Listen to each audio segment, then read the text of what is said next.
আসসালামু আলাইকুম কাকা।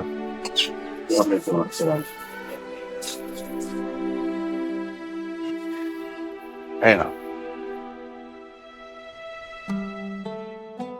মাহাজন পুরো টাকা দেয় নাই, বলছে আগামী মাসে পুরোটা দিয়ে দিবে।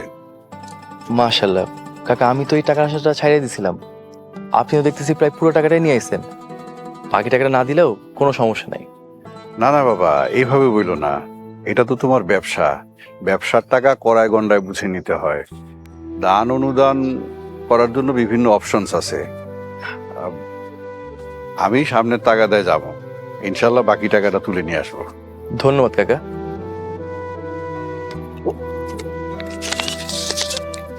কাকা, আপনি এই টাকাটা রাখেন। না না, এই টাকা লাগবে না। কেন?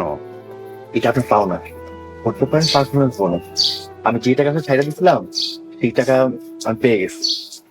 রাখেন কাকা। অনেক ধন্যবাদ বাবা, অনেক ধন্যবাদ।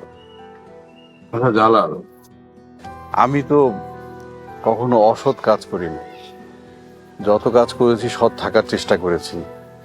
আমার অফিসের মালিক এদের কারো ক্ষতি হোক সেটাও কখনো চাইনি। তারপরেও বলো তো, কেন আমার জীবন এরকম দুঃখ কষ্ট আর অভাব নেমে আসলো? কাকা, আল্লাহ মানুষকে দুঃখ কষ্ট দিয়ে পরীক্ষা করে। আপনি আল্লাহর উপর ভরসা রাখুন, সব ঠিক হয়ে যাবে ইনশাল্লাহ। আপনি নিশ্চয়ই এই পরীক্ষায় উত্তীর্ণ হবেন। তাই যেন হয়, দোয়া করো বাবা। চলো বাড়ির দিকে যাই। জি, চলুন।